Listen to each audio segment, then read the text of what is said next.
श्रीयुता पदकमलां श्रीगुरून् वैष्णवांश्च श्रीरूपं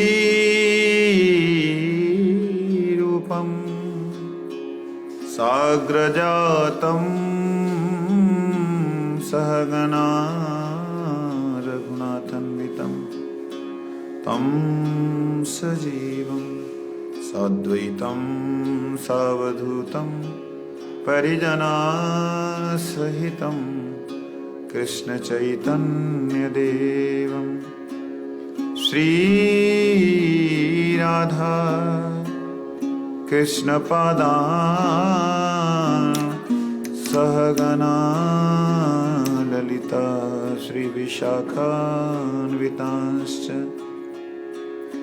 नमोऽयं विष्णुपादाय गुरुप्रेष्ठाय भूतले श्रीमते भक्तिवल्लभ तीर्थगोस्वामी नामिने गुरुह्वान् शून्याय गुरुवाणी प्रचारिणे सुशान्ताय सुप्रसन्नाय गुरुदेवाय ते नमः।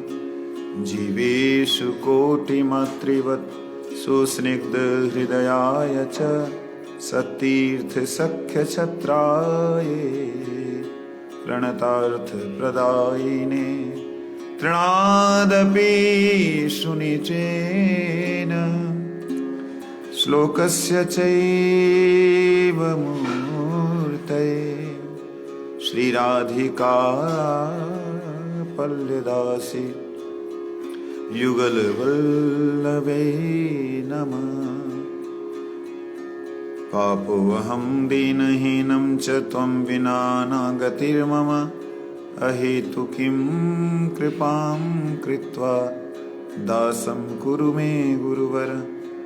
नमोऽयं विष्णुपादाय रूपानुगप्रियाय च श्रीमते भक्तिदयितमाधवस्वामी नामिने कृष्णाभिन्न प्रकाश श्रीमूर्तये दीनतारिणे क्षमा गुणयवताराय गुरुवे प्रभवे नमः। सत्तीर्थप्रीति सद्धर्म गुरुप्रीति प्रदर्शिने ईशोद्यान प्रभावस्य प्रकाशकाय ते नमः। श्रीक्षेत्रे प्रभुपादस्य स्थानोद्धार सुकीर्तये सारस्वत गणानंद संवर्धनाय ते नमः।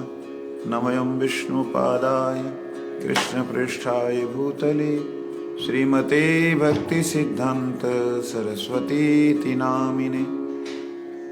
क्या हुआ? श्रीवार्षा भानवी देवी दयिताय कृपाब्धये कृष्णा संबंध विज्ञान दायिने प्रभवे नमः। मार्द्वज्ज्वलोज्ज्वल प्रेमाढ्य रूपानुगभक्तिदा श्री गौरा करुणा शक्ति विग्रहाय नमस्तुते। नमस्ते गौरवाणी श्रीमूर्ते दीनतारिणे रूपानुगविरुद्धाप सिद्धान्त ध्वन्तहारिणे। नमो गौरकिशोराय साक्षाद् वैराग्यमूर्तये विप्रलम्भोरसाम्बुधे पदाम्बुजाय ते नमः। नमो भक्तिविनोदते सच्चिदानन्दनामिने गौरशक्तिस्वरूपाय रूपानुगवराय ते गौराविर्भावभूमिष्ठं निर्दिष्टा सज्जना प्रिया वैष्णवा सार्वभौम श्री जगन्नाथाय ते नमः। वञ्चाकल्पतरुभ्यश्च कृपा सिन्धुभ्यैव च पतितानां पावनेभ्यो वैष्णवभ्यो नमो नमः। नमो महावदन्याय कृष्ण प्रेम प्रदायते कृष्णाय कृष्ण चैतन्य नामिने गौरत्विषे नमः। जयतां सुरतोरपङ्गुर्मम मन्दामतिर्गति मत्सर्वस्वपदाम्बोजो राधामदनमोहन दिव्यवृन्दारण्यकल्पद्रुमाद श्रीमद्रत्नगार सिंहासनस्थो श्री श्री राधा श्री गोविंद देवो इष्टालिवि सेव्यमानो स्मरामि। श्रीमान रासरसारम्भे वंशीवटा तटस्थित करशन वेणु शनिर्गोपी गोपीनाथ श्रीस्तुनः। वृन्दायै तुलसी दिव्यै प्रियायै केशवस्य च कृष्ण भक्ति प्रदे देवी सत्यवत्यै नमो नमः। श्री कृष्ण चैतन्य प्रभु नित्यानंद श्री अद्वैत गदाधर श्रीवासादि गौर भक्त वृंद। हरे कृष्ण कृष्ण कृष्ण हरे हरे, हरे राम राम राम हरे हरे। आज पहले पाठ करेंगे, बाद में कीर्तन, ऐसा सोचा है। लेकिन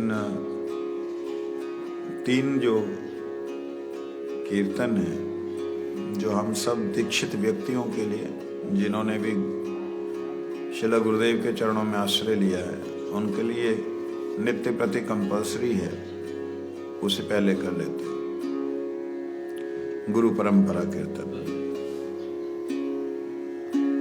कृष्णा हैते चतुर्मुख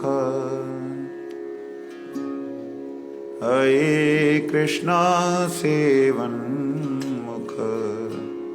ब्रह्मा हैते नारदिरामति नारद हैते व्यास मध्वकाय व्यास दास। पूर्ण प्रज्ञा पद्मनाभ गति हरि माधव वंशे अक्षोभ परामांसित। शिष्यवली अंगीकार करे अक्षोभेरा शिष्यालय।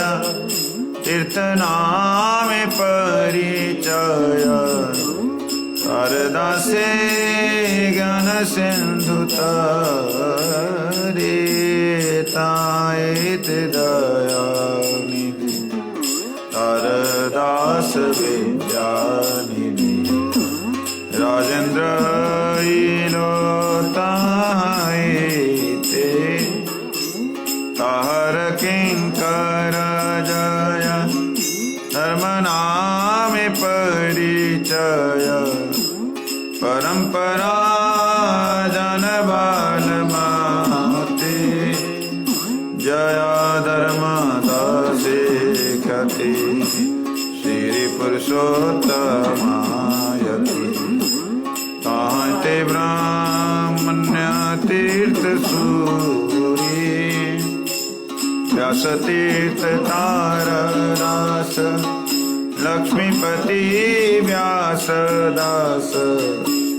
ताहते माधवेंद्र पुरी माधवेंद्र पुरी वर शिष्यवर श्रीश्वर। नित्यानंद श्री अद्वैत विभु ईश्वरपुरी के धन्य। करिले न श्री चैतन्य जगद्गुरु गौर महाप्रभु श्री चैतन्य राधा कृष्ण नायन। रूपानुग जनिरादिमाना विशंभरा प्रियंकर। श्री स्वरूप दामोदर श्री गोस्वामी रूप सनातन रूप प्रिय महाजन जीव रघुनाथ तार प्रिय कवि कृष्णदास कृष्णदास प्रिय वर नरोत्तम सेवा पर नरपद विश्वनाथ आस विश्वनाथ भक्त साथ बलदेव जय तार प्रिय भक्ति विनोद महाभागवत वर श्री गौरा किशोर वर हरि भजन नित्य मोदा श्री वैष्णवी सदा सेव्य सेवा तहार दयित दास नाम तर परामा पृष्ठे उपनुगा जन श्रेष्ठ माधव गोस्वामी गुणधाम श्री भक्ति दयित ख्याति सतीर्थ सजने विनयना अगति रगति सवारी जन गौरंगेरा निज जन आदिरयो चिष्टे मोरामति आदिरयो चिष्टे मोरामति संसार दवान दरिद्रोक राय कारुण्य घनाघनत्वं तपस कल्याण गुणार्णवस्य वन्दे गुरु श्री चरणारविन्दम् कीर्तन नित्य गीत वदृत मनसुरसेन रोमाञ्चकं पशुतरङ्गभाजो वन्दे गुरो श्री चरणारविन्दम् राधायन नित्यनाना शृङ्गार तन्मन्दिरमर्दनारो युक्तश्च भक्तश्च नियुञ्जतोऽपि वन्दे गुरो श्री चरणारविन्दम् वेदा श्री भगवत्प्रसाद स्वादन्न तृप्तान् निभक्त संगान् कृतैव तृप्तिं भजत सदैव वन्दे गुरो श्री चरणारविन्दम् अधिका माधवयोरपार माधुर्यलीला गुणरूपनाम्ना प्रतीक्षणा स्वादनलोलुपस्य वन्दे गुरो श्री चरणारविन्दम् निकुञ्जयोनोरतिकेलिसिद्धे याजालिभिर्युक्तिरपेक्षणीया तत्रातिदाक्ष्यायति वल्लभस्य वन्दे गुरो श्री चरणारविन्दम् साक्षाद्वरीतेन समस्तशास्त्रे तस्तथावत एव सति किन्तु प्रभुर्या प्रिय एव तस्य वन्दे गुरो श्री चरणारविन्दम् प्रसादात् भगवत्प्रसादो यस्य प्रसादात् न गति कुतोऽपि नस्तुमं तस्य यशस्त्रिसन्नं वन्दे गुरो श्री चरणारविन्दम् श्रीमद्गुरोरष्टकमेतदुच्यते रमे मूर्ते पठति प्रयत्न यस्वेन वृन्दावननाथ साक्षात् दैवैव लभ्य जनुसुवन्तैव वन्दे गुरो श्रीचरणारविन्दम् वन्दे गुरो श्रीचरणारविन्दम् वन्दे गुरो श्रीचरणारविन्दम् वन्दे गुरो श्रीचरणारविन्दम् जय गुरुदेव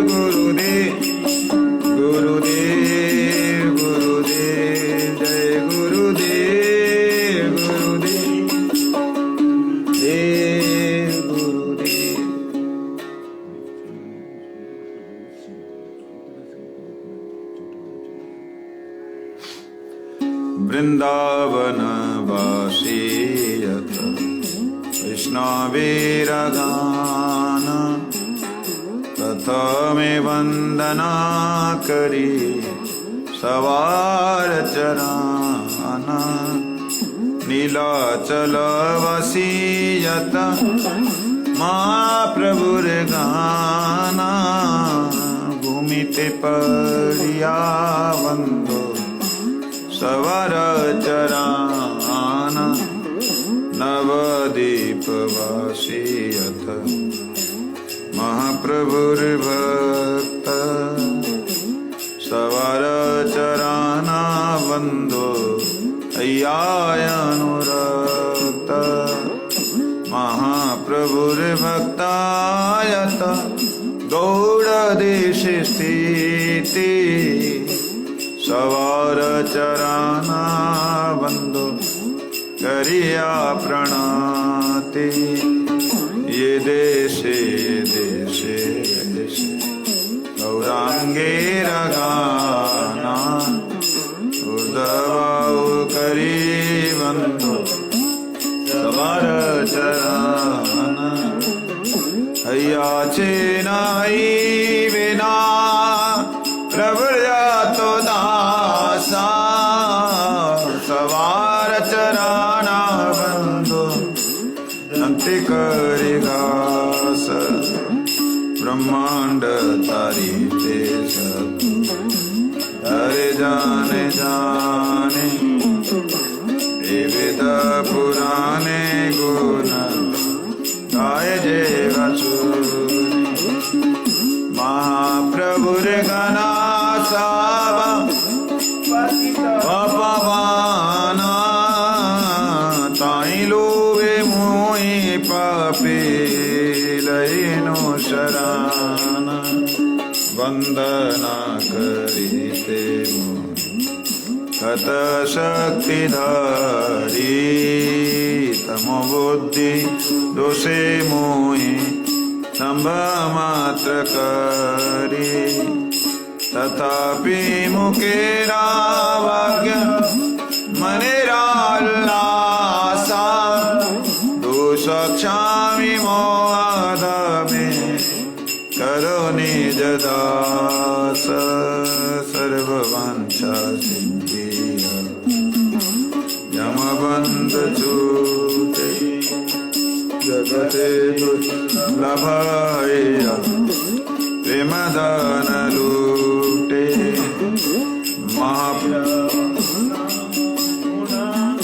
अचिरात आया देवकी नंदन दासेलो विकार मनेरा वासना पूर्णाय चिराते आया देवकी नंदन दास एलो विकार दर विष्णु ठाकुर विष्णु ठाकुर विष्णु ठाकुर विष्णु ठाकुर विष्णु ठाकुर विष्णु ठाकुर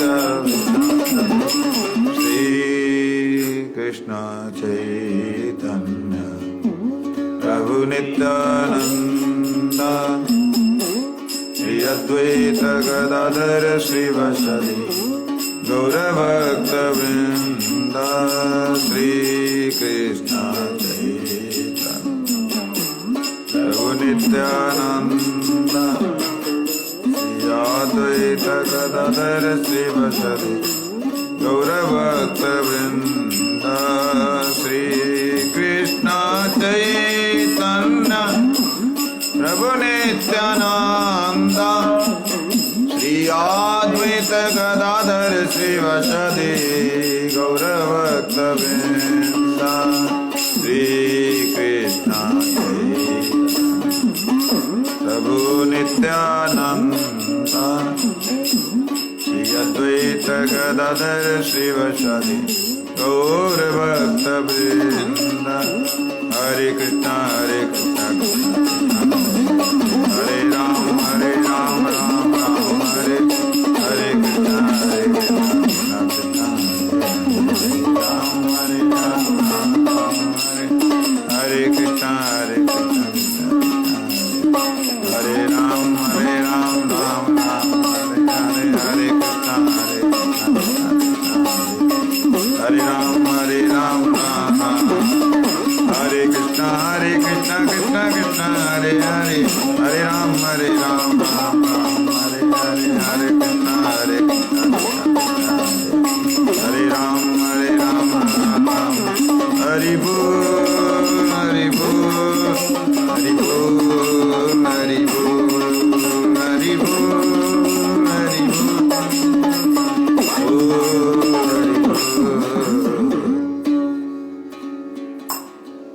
एक आसन यहाँ रखना वाला, मृदंग वगैरह रखने के लिए जरूरत पड़ती है ना।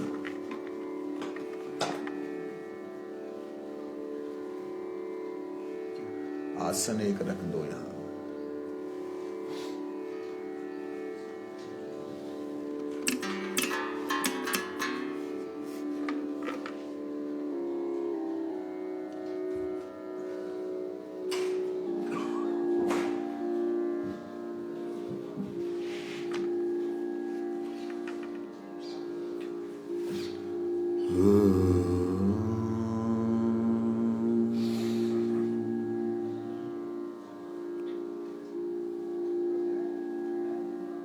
मूकं करोति वाचालं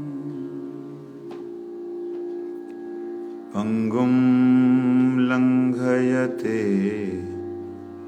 गिरिं यत्कृपातमहं वन्दे श्रीगुरुं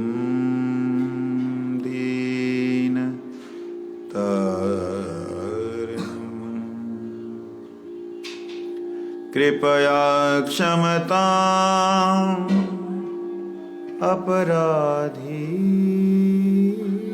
जनम कलुषायुत सक्त सुदीन नरम सुपथि परिचालय सर्वदिनं प्रणमामि च माधव देवपदम्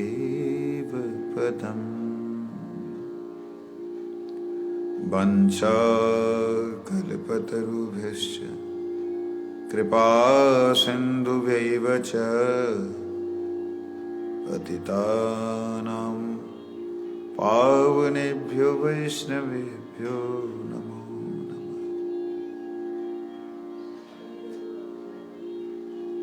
श्री कृष्ण चैतन्य प्रभु नित्यानंद श्री अद्वैत गदाधर श्रीवासादि गौर भक्तवृंद। हरे कृष्ण कृष्ण कृष्ण हरे हरे हरे राम राम राम हरे हरे। भूमुस्वकलितपादानां भूमिरेवोल्लम्बनम् त्वय्यजातयपराधानां त्वमेव शरणं प्रभु त्वमेव शरणं प्रभु त्वमेव शरणं प्रभु।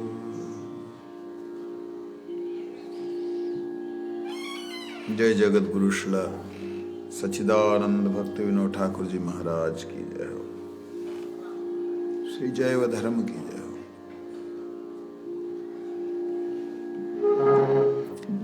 अपूर्व कृति इस जगत के लिए जैव धर्म को हमारे परम पूजनीय श्री भक्ति विनोद ठाकुर जी ने प्रकट किया। हम श्रवण कर रहे थे दशमूल तत्व के तृतीय श्लोक का अर्थ। द्वितीय श्लोक तक हुआ, लेकिन मैंने पूरा नहीं किया था, 13वां अध्याय बीच में ही रह गया था।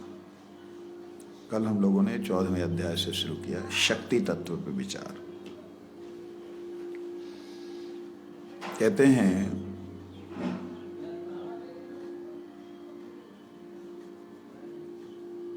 रघुनाथ दास बाबा जी की कुटिया पर श्री वज्रनाथ जी पहुंचे हैं।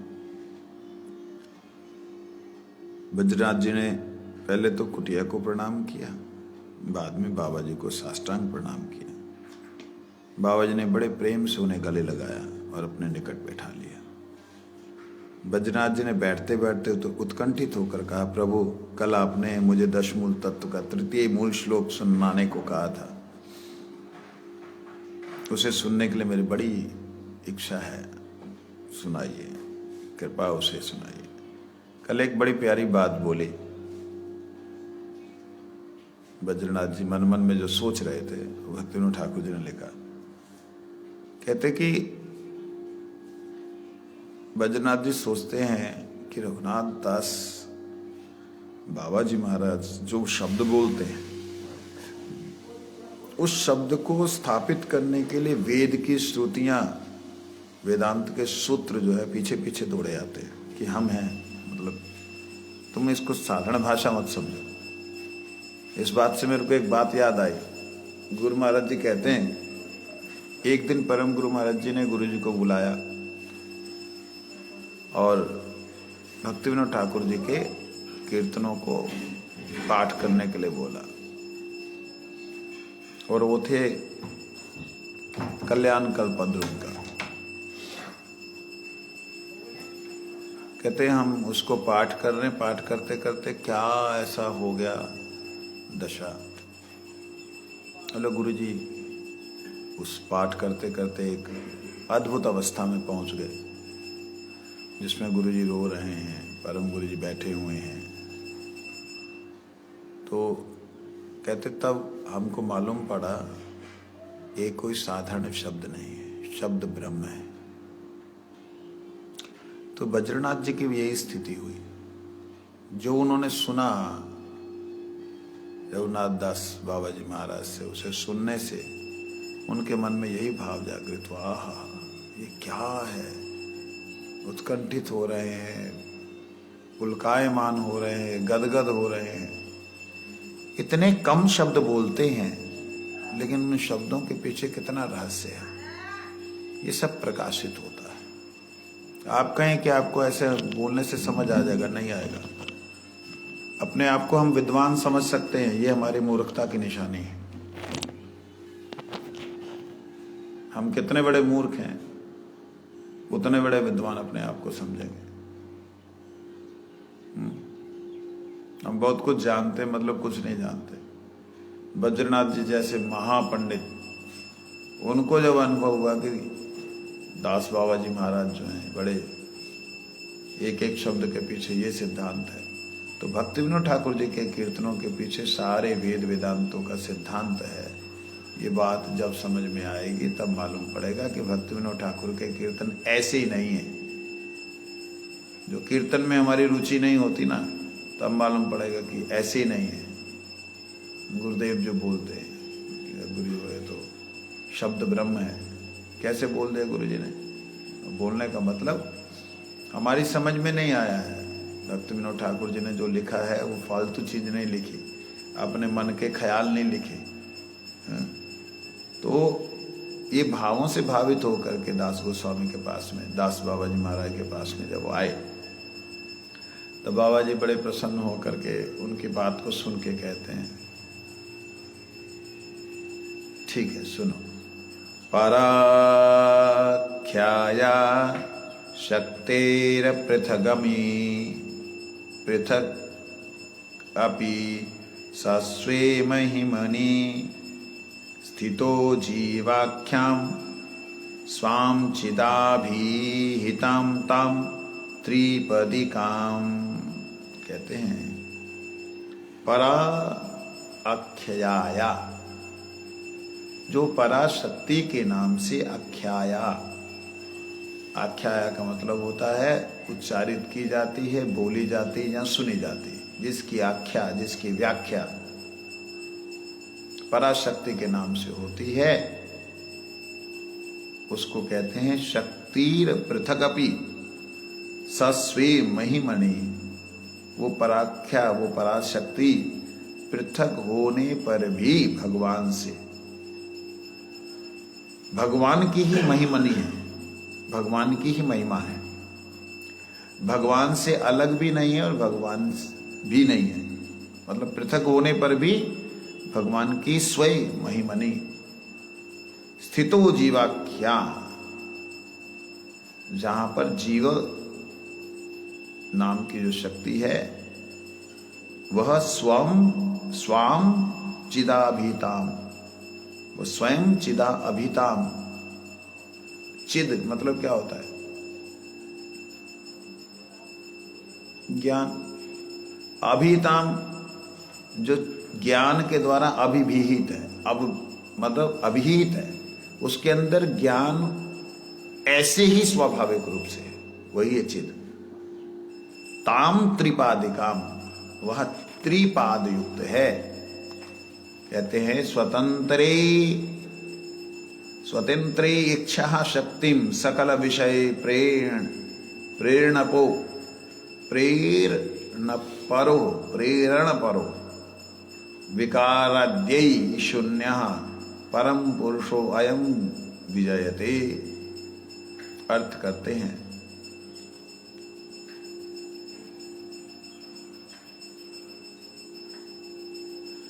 अपनी अचिंत पराशक्ति से अभिन्न होते हुए भी भगवान स्वयं स्वतंत्र इच्छामय हैं। वे परम पुरुष स्वमहिमन, अपनी महिमा स्वरूप नित्य शक्ति में स्थित होते हैं। चिद शक्ति, जीव शक्ति, माया शक्ति रूप तीन पदों से युक्त अपनी पराशक्ति को उपयुक्त विषय के व्यापार में सर्वदा प्रेरणा करते हैं। ऐसा करते हुए भी स्वयं निर्विकार रहकर वे परम तत्व स्वरूप परमा भगवान अपने पूर्ण स्वरूप में नित्य विराजमान रहते हैं। विकारे अद्यै शून्य परमं पुरुषो अयम विजयते। समझ आया कुछ? क्या चिंत भेदा भेद? कहां से अचिंत भेदा भेद आ गया? कहते जो अचिंत पराशक्ति है, वो पराशक्ति तीन भागों में, तीन स्वरूपों से दिखलाई देती है। परा मतलब परमात्मा की जो शक्ति, श्रेष्ठ जो शक्ति है, जो इस जड़ जगत से परे है, उसे परा कहते हैं। उसमें एक चित्त शक्ति के नाम से, एक जीव शक्ति के नाम से और एक माया शक्ति के नाम से, तीनों ही पराशक्ति के स्वरूप है। चित्त शक्ति स्वरूप जो परा है शक्ति, वह शक्ति स्वयं कृष्ण है और वह चित्त शक्ति स्वयं बलदेव है, वही चित्त शक्ति स्वयं राधिका है। इसलिए ये अभिन्न, एकदम अभिन्न तत्व है, इसमें भेद बिल्कुल भी नहीं है। शक्ति शक्ति मतरो अभेदा, शक्ति शक्तिमान से अभिन्न है। चित्त शक्ति में कहीं भी जड़ का भाव नहीं होता है। जड़ किसे कहते हैं? जिसमें इच्छा क्रियानुभूति नहीं है, उसका भाव उसमें नहीं होता है, उसमें मतलब वो है ही नहीं चित्त शक्ति में। जैसे सूरज के अंदर अंधकार है ही नहीं, उसका अस्तित्व ही नहीं। उसी प्रकार चित्त शक्ति में जड़ का अभाव है, परंतु जीव शक्ति जो है उसमें चित्त शक्ति का और जड़ शक्ति का दोनों का समावेश है, तभी वो जीव है। इसीलिए उसे तटस्थ कहते हैं। जड़ शक्ति अर्थात माया, माया का मतलब मां मतलब ना, या मतलब जो वस्तु जो नहीं है वैसा दिखाई दे, उसे माया कहते हैं। जैसे एक जलता हुआ अंगार, कोयला, एकदम जलता हुआ लाल कोयला, दिखने में चमक रहा है ऐसे जैसे मणि चमक रही है, पकड़ने से जला देगा। दिखने में वो नहीं हो, दिखने से जो दिखाई दे रहा है वास्तविकता में वो ना हो, उसे माया कहते हैं। तो कहते हैं जीव शक्ति और माया शक्ति। जीव शक्ति भी अपरंपार है, जीव शक्ति को भी कोई पार नहीं पा सकता, कोई नहीं पा सकता। भगवान भी अपनी जीव शक्ति के प्रति कहते हैं अचिंत शक्ति है। माया शक्ति को भी पार नहीं पा सकते, कोई नहीं पा सकता। गीता में भगवान कहते हैं देवी है शाम गुणमयी मम माया दुरत्तया। दुरत्तया में जिसको दुस्तर है पार पाना। मामयी वजे प्रपतंते माया मेताम तरंती थे। माया से तर जाते लेकिन पार नहीं पाते। तरना और पार पाना बड़ा अद्भुत है, समझे। पार पाने का मतलब है कि उस माया के ऊपर आप शासन कर पाए या माया को अधीन रख के चले जाए। और तरना होता है कि उसमें तैर करके निकल जाए। समझ लगी।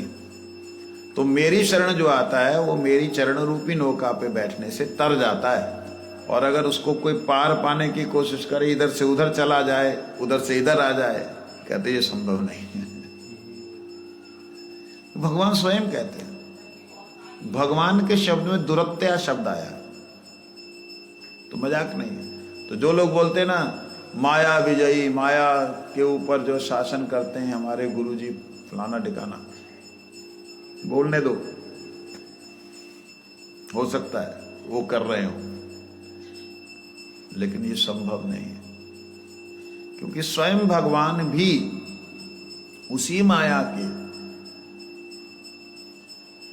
स्वरूप को उसी माया को आश्रय करके इस जगत में अवतीर्ण होते हैं। भगवान भी साक्षात अवतीर्ण नहीं हो सकते। भगवान इस जगत में साक्षात स्वरूप से ऐसे कि जैसे बिना माया के आवरण के खड़े नहीं हो सकते। क्यों जी? भगवान जिस माया के द्वारा आवृत हैं उसे योग माया कह दिया, ठीक है। तो योग माया के द्वारा भगवान प्रकट होने पे भी जीव को दिखाई नहीं दे सकते, संभव ही नहीं है देख सकना।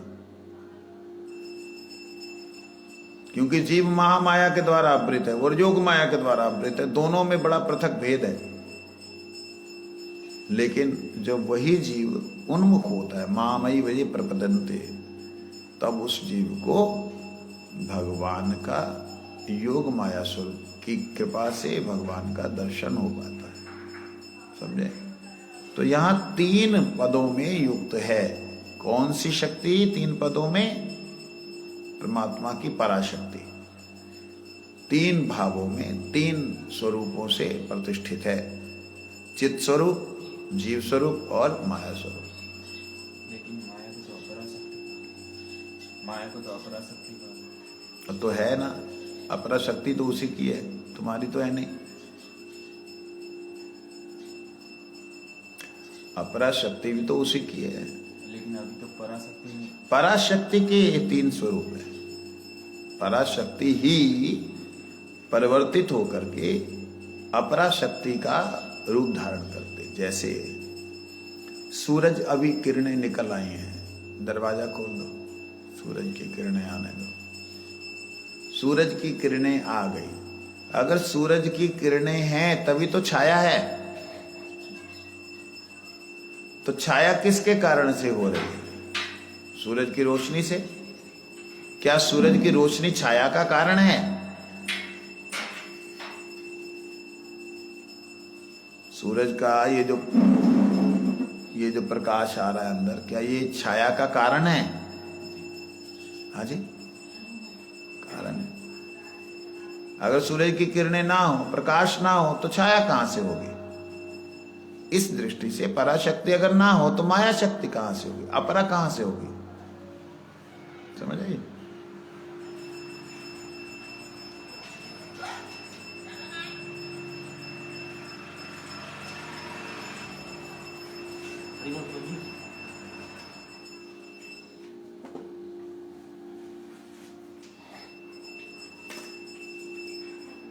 कहते हैं भगवान अपनी पराशक्ति को उपयुक्त विषयों के व्यापार में सदा सर्वदा प्रेरणा करते हैं। उपयुक्त विषयों के व्यापार में, कौन से विषय, किन विषयों के व्यापार में? अपनी पराशक्ति को प्रेरणा करते हैं, सर्वदा प्रेरणा करते हैं। कौन से विषय? माया का विषय, जीव का विषय और चित जगत का विषय। ये तीनों विषयों में तीनों शक्तियों को प्रेरणा। इसका मतलब ये नहीं है कि कोई यहाँ पे, मैं कल भी बार बार इस बात को बोल रहा हूं कि वहां पे कोई औरत खड़ी है या वहां पे कोई स्त्री खड़ी है, ऐसा मत समझो। शक्ति का अर्थ अनर्थ हो जाएगा। कल भी मैंने इस बात को बोला। मैं इस वक्त जो वार्तालाप कर रहा हूं, मैं अपनी बुद्धि की शक्ति से तो कर रहा हूं, मैं अपनी बुद्धि से तो कर रहा हूं, है ना? तो मेरी जो बुद्धि है, क्या मेरी स्त्री है? मैं अपने हाथों से कुछ पेंटिंग करता हूं तो ये मेरी कला जो है, कला शब्द का स्त्री वाचक होता है, कला।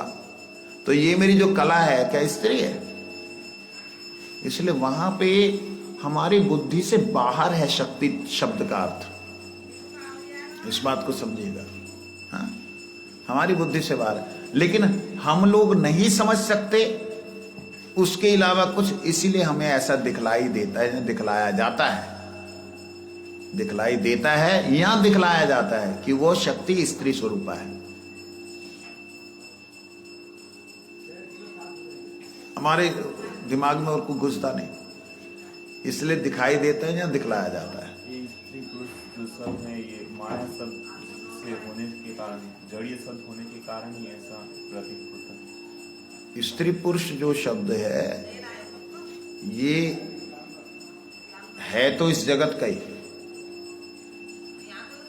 लेकिन ये पर जगत से ही अवतीर्ण हुआ है। ऐसा नहीं है कि वहां नहीं है, आया उधर से ही है, परंतु वहां पे मलमूत्र जो है उसके स्थान नहीं है, उनका कोई वहां पे क्रिया नहीं है, क्योंकि वहां कोई भी वस्तु का विकार होता ही नहीं। अगर होता तो क्षीर सागर अब तक दही बन गया होता।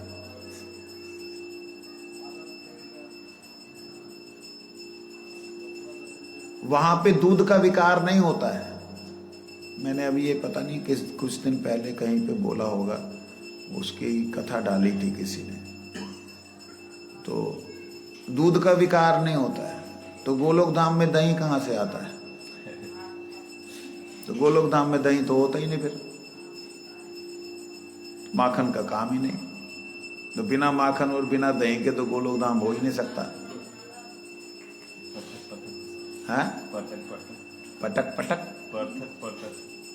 यानी दही है, दूध है, ऐसे कैसे? पृथक उनको विकास नहीं, ऐसे कैसे? तो बिलोने की भी जरूरत नहीं, फिर तो मक्खन भी वैसे के वैसे, घी भी वैसे के वैसे, ये तो युक्त बात नहीं। वहां सिर्फ जहां पे वर्तमान काल है, जहां पे भविष्यत के लिए कोई वस्तु का निर्माण नहीं किया जाता, कोई वस्तु इसलिए नहीं रखी जाती कि भविष्य में ये ऐसी होगी। ध्यान देना ही बात को बजाऊंगा। जहां पर कोई वस्तु ऐसी नहीं रखी जाती कि भविष्य में ऐसी बनेगी, कोई वस्तु ऐसी है नहीं कि पहले ऐसी थी अब ऐसी हो गई, जो वर्तमान काल है, वहां पर तो कोई विकार असंभव है। वहां तो छोड़ दीजिए, देवताओं के यहां भी विकार नहीं होता, देवताओं को दही नहीं मिलता।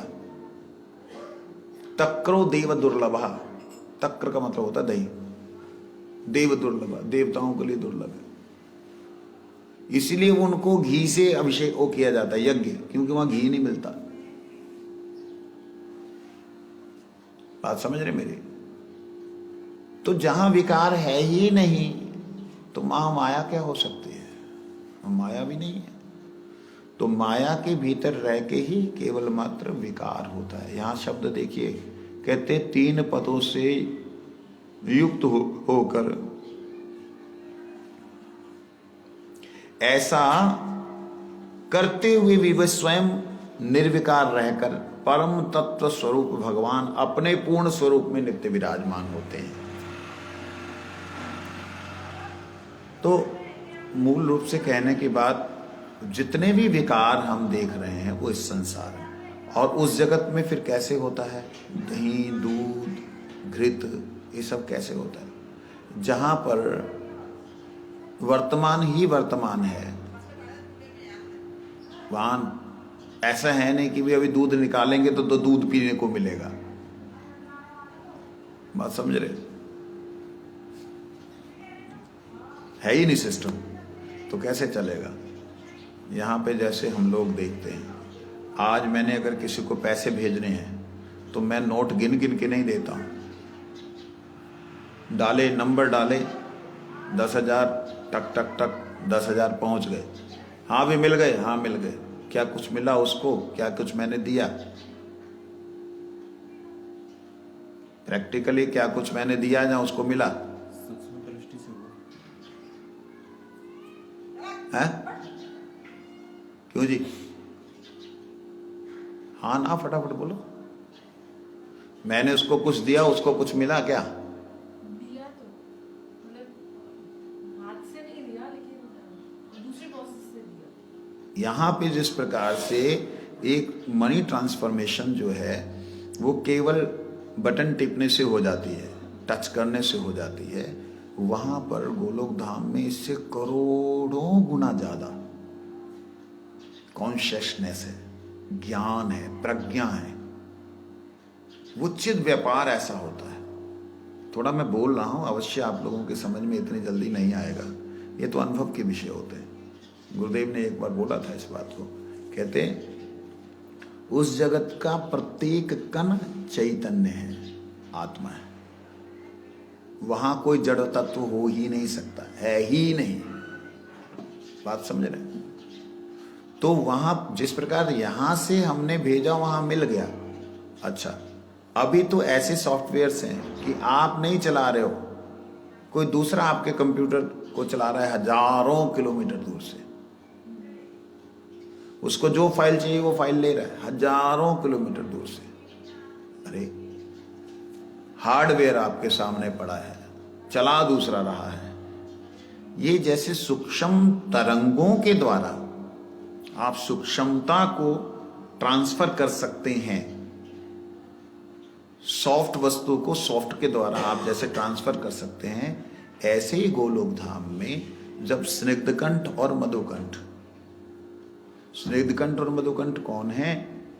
ये है नल कुबेर मणिग्रीव, कुबेर के दोनों पुत्र। इन्होंने प्रार्थना की थी, नारद जी ने जब अभिशाप दे दिया, नंग धड़ंग खड़े थे स्त्रियों के बीच में, अप्सराओं के बीच में, अप्सराएं तो कपड़े ढक लिए नारद जी को देख करके, ये नंग धड़ंग दारू पिए पड़े हुए हैं।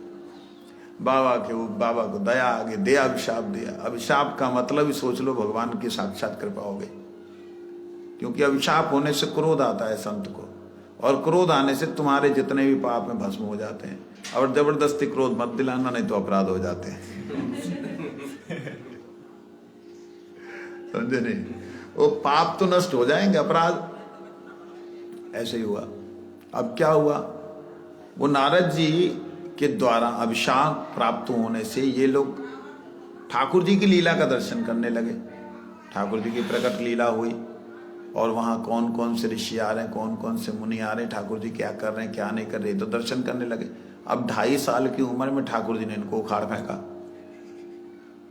अब जैसे 2.5 साल की उम्र उखाड़ा तो देवता जो पागल हो गए, कहते कि प्रभु आपने ये क्या कर दिया, हमारे साथ अन्याय क्यों कर दिया, हम आपको धन्यवाद करें या हम अपने आप पे रोएं।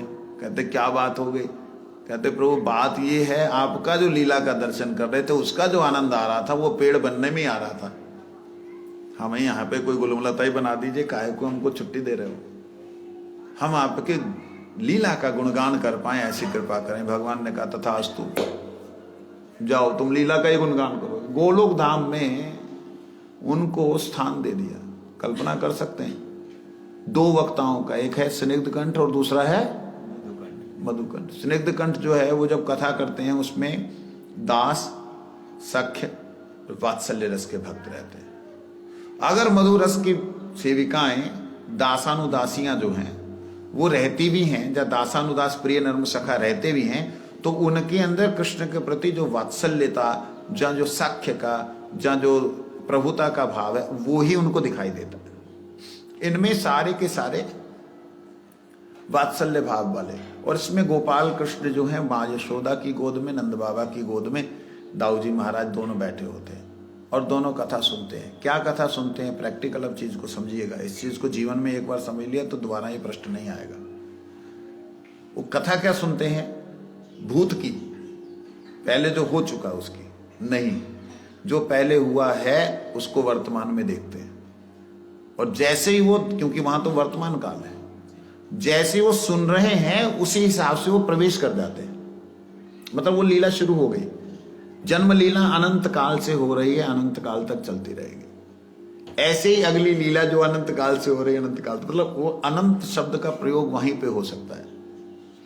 बात समझे कि वो जो लीला बोली है ना, तो उस लीला के अनुसार इन सबको सब दिखाई दे रहा है, और उस पात्र, वो वस्तु, वो तत्व सामने है। हमारा कंप्यूटर तीसरा आदमी चला रहा है,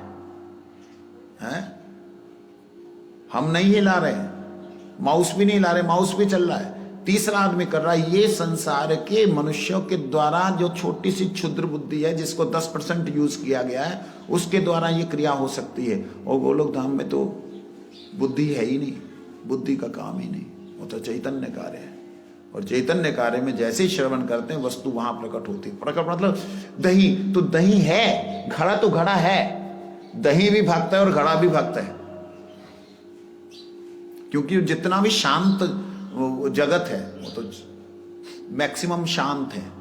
गोलोक धाम में मैक्सिमम शांत रस के भक्त हैं। इस बात को पहली बार बोल रहा हूं, और इस बात का पूरी तरह चैलेंज है लोगों के सामने कि कोई इस बात को ना काट सके।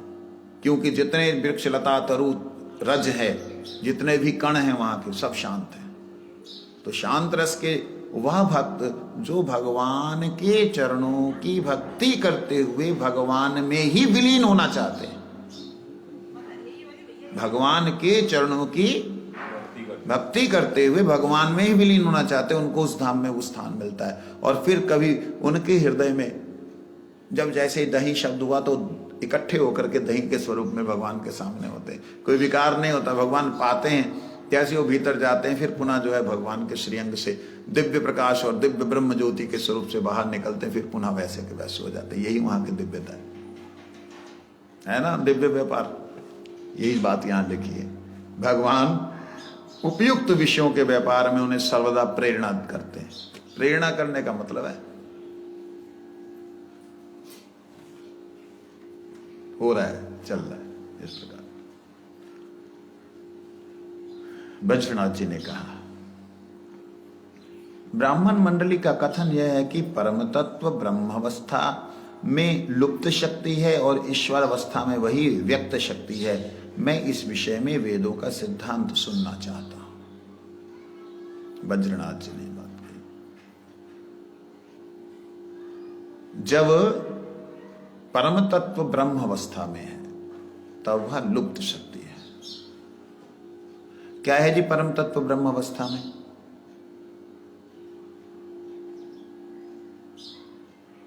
बोलो, तुम बोलो। लुप्त शक्ति दिखाई नहीं देती, प्रकट नहीं होती। लुप्त शक्ति दिखाई नहीं देती, प्रकट नहीं होती, मगर जैसे कि ब्रह्म ज्योति, हाँ वैसे ही। लेकिन जैसे ही वो ब्रह्म शक्ति जो है इस माया जगत में आती है तब वो व्यक्त हो जाती है, तो वो व्यक्त होती है, या दिखाई देती है। यहाँ शब्द है परम तत्व ब्रह्म अवस्था में लुप्त शक्ति है, वही परम तत्व ईश्वर अवस्था में व्यक्त शक्ति है। ये पंडित लोग, ब्राह्मण लोग कहते हैं। जिन्होंने ब्रह्म को जाना वो ब्राह्मण। ब्राह्मण का मतलब ये नहीं है कि घंटी बजा दी और बन गए ब्राह्मण ना। ब्रह्म जानाति ब्राह्मण, ब्रह्म को जो जानाती है, ज्ञाती है, ज्ञान, ब्रह्म ज्ञान जिसको प्राप्त हो जाए वो ब्राह्मण होता है। तो यहां पे लुप्त शक्ति का अर्थ क्या होगा? क्या ब्रह्म में शक्ति प्रकाशित नहीं है?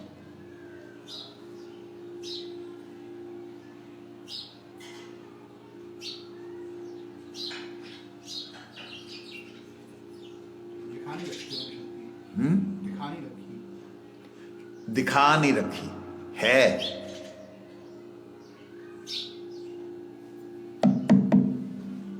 काठ में आग है, ये लुप्त शक्ति है। अग्नि दिखाई देंगे तो ये काठ के अंदर की अग्नि का दृश्य होगा, समझे? तो ब्रह्म ऐसा नहीं है कि लुप्त शक्ति का मतलब है ही नहीं शक्ति। जो लोग ब्रह्म को बोलते हैं निराकार निर्विशेष निशक्ति, वो गलत बोल रहे हैं। दिखाई नहीं दे रही बट है। गैस सिलेंडर के अंदर आग है, आग भयंकर, दिखाई नहीं दे रही। एक चिंगारी लगे तो भी दिखाई दे जाएगी। तो वही ब्रह्म शक्ति जो है, वह शक्ति जिसमें ब्रह्म में वो जो संपूर्ण शक्ति है, वो शक्ति केवल मात्र भक्ति की चिंगारी के द्वारा ही दिखलाई देती है, अन्यथा वो लुप्त रहती है। तो लुप्त रहने के नाते जो लोग ज्ञानी लोग हैं, पंडित जी समझ में आ रहा है? ना इन पंडित जी को बोलो। जो लोग ज्ञानी लोग हैं वो उस ब्रह्म के भीतर शक्ति को देख नहीं पाते। क्यों नहीं देख पाते? देखना ही नहीं चाहते। क्यों नहीं देखना चाहते? क्योंकि स्वयं को कहते हैं अहम ब्रह्मस्मि, सोहम, मैं वही हूं। जब खुद ही तुम भगवान बन जाओगे, खुद ही तुम शक्तिमान सोचोगे अपने आप को, तो तुम सामने वाले की शक्ति को स्वीकार कहां से करोगे? ठीक है?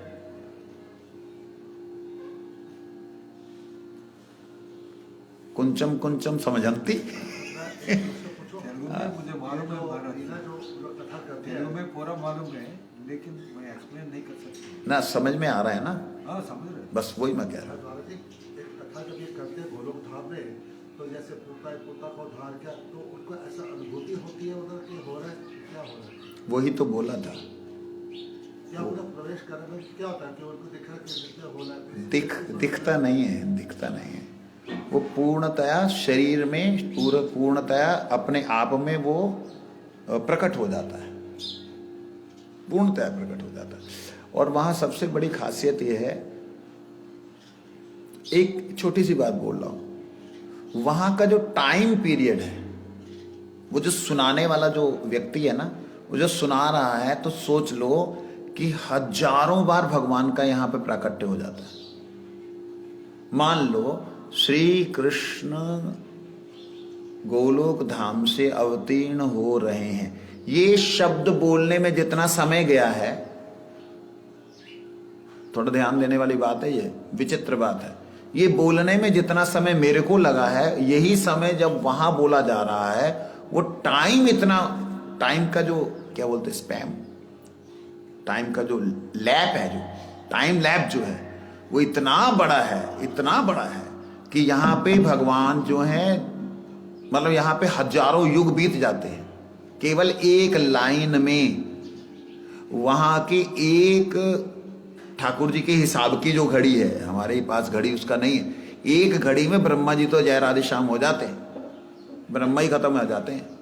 एक कथा करता है, दूसरा मतलब कि रात होती होगी, तभी तो दूसरी कथा होती है, फिर आप कहते हो वर्तमान। ये थोड़ा समझाओ।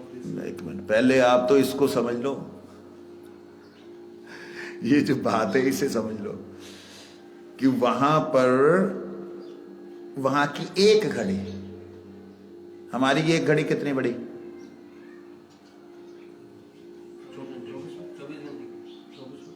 24 मिनट। वहां की मान लो एक घड़ी, वहां की एक घड़ी बहुत बड़ी हो जाएगी। वहां का एक श्वास भगवान का और निश्वास, भगवान का एक श्वास, महानारायण की बात कर रहा हूं जो कारणोदशाय विष्णु, एक श्वास में एक सृष्टि लय प्राप्त हो जाती है और एक सृष्टि बन जाती है। उसके ऊपर भगवान गोलोक धाम, गोलोक बिहारी श्री कृष्ण है। ठीक है? वहां का रात तो कभी कल्पना में नहीं है, वहां रात हो ही नहीं सकती। ना तद भास्ते सूर्य, ना शशांक, ना पावका, ना पवन है, ना सूरज है, ना चंद्र है। ये केवल हमें समझाने के लिए, मनुष्यों को समझाने के लिए कि गोलोक धाम में लीला कैसे चल रही है, केवल समझाने के लिए है। क्योंकि कोई भी नहीं समझ सका है, ना समझा सकता है। पहली बात, ना समझ सका है, जो समझ ही नहीं सकेगा समझाएगा क्या। हम लोगों को जो भी अनुभव होते हैं भगवत कृपा, गुरु कृपा से, वो अनुभव केवल अनुभव हैं। अनुभव बुद्धि में कितना उतरेगा, ये बुद्धि का समर्थ नहीं उस अनुभव को डिस्क्राइब कर सके। तो वहां पे रात नहीं होती है। कल कथा ये सुना कि इसका अर्थ कल ये तो हमको बोला जा रहा है, वहां नहीं है। वहां का तो मैंने आपको बताया कि एक श्वास में ही प्रलय हो गई। वो बोलते हैं कि आज कथा आज इतनी है, अब आप जाए कल सो रहे, कल सुबह करें कथा दूसरा, कल दूसरे दिन कथा शुरू होते वो घर जाते हैं। तो ये जो गोपाल चंपू घर पे लिखा हुआ है, तो इसका अभिप्राय क्या है? ये केवल मनुष्य लोक में मनुष्यों को समझाने के लिए मनुष्यों के सामने की गई कथा का वर्णन है। अब मनुष्य लोग तो लगातार उसको पूरा कथा सुन नहीं पाएंगे, जितनी कब गोपाल चंपू में बोली एक ही दिन में तो सब सुन ना लेंगे। तो वहां पर उनको ऐसा करके समझाया जा रहा है कि हाँ, गोलोक में भी ऐसी लीला चल रही है। ये बात है। जैसे एक छोटे बच्चे को हम क्या समझा सकते हैं, देखो ना पापा भी आ गए, पापा गुस्सा करेंगे, पापा गुस्सा कर ही नहीं रहे, न पापा नाराज हो गए, पापा नाराज हुए ही नहीं।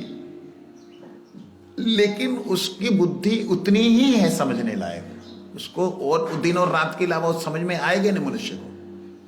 इसके लिए उसको इस प्रकार से समझाया जा रहा है, अन्यथा उसकी समझ में आएगा ही नहीं। ये बात है। इसलिए भक्तिविनोद ठाकुर जी ने एक जगह लिखा है कि अनंत ब्रह्मांडों में भगवान की नित्य लीला हो रही है। अनंत ब्रह्मांडों में नित्य लीला होने का मतलब कहीं भी पृथ्वी का जैसा भाव है, वहां पे भगवान का स्वयं ही रूप जो है भक्तों के भक्ति से आकर्षित हो जाता है। वहां उस भाव में है, यहां उस भाव में प्रकट हो रहे हैं। तो गोलोक धाम का व्यापार बिल्कुल ही अलग है। ये बात है। तो जो भी है वो चित्त शक्ति का क्रिया है, वो अचिंत है। माया शक्ति अचिंत है, चित्त शक्ति की तो बात ही छोड़ दे। चित्त का अर्थ क्या बोलते? आत्मा, आत्मा, ज्ञान, शुद्ध ज्ञान, केवल ज्ञान। चित्त शक्ति का मतलब आत्मज्ञान। ज्ञान शब्द आएगा ही नहीं ना, फिर ज्ञान ही है, वो आत्मा ही है। चित्त शक्ति मतलब आत्मा ही। शक्ति शब्द प्रयोग हो रहा है, चित्त शक्ति के ज्ञान की बात नहीं हो रही है। ज्ञान को जानने की बात नहीं हो रही है। देखिए, वहां पे कुछ भी ऐसा तत्व नहीं है जो तत्व जड़ हो। सबसे बड़ी बात ये समझने वाली है। इस चीज को जिस दिन समझ में आ गया उस दिन सब कुछ समझ आ जाएगा। चेतन तत्व कभी भी कोई भी बंधन में नहीं होता। ये जड़ मोबाइल भी, अभी आप अमेरिका बात कर रहे, थोड़ी देर पहले आप बहन को देख के बात कर रहे थे, ठीक है। जो आप देख करके बात कर रहे थे वो आपके सामने थी, आपके अंदर पूरे भाव थे उसको समझाने के, वो भी आपको पूरी तरह समझाने का प्रयास कर रही थी।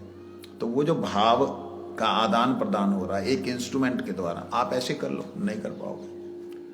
तो ये है जड़ में, जड़ शक्ति में चिदाभास, जड़ शक्ति में चिद का आभास है, ये ज्ञान का आभास है। वहां जड़ है ही नहीं, वहां चिद है, वहां पे जड़ का आभास आता है। समझ लगी? नहीं लगी? आभास क्यों आता है वहाँ पे? जड़ का आभास लिया जाता है, इस जगत का आभास लिया जाता है, इस जगत की लीला को सुना जाता है, आभास लिया जाता है। और जैसे ही आभास वो आता है वो पूर्णतया प्रकट होता है। वो चिन्ह में ही होती, क्रिया तो चिन्ह में ही होगी ना सारी ये चीज। ठीक है जी। वंश कृपा सिंधु नाम पावन वैष्णव।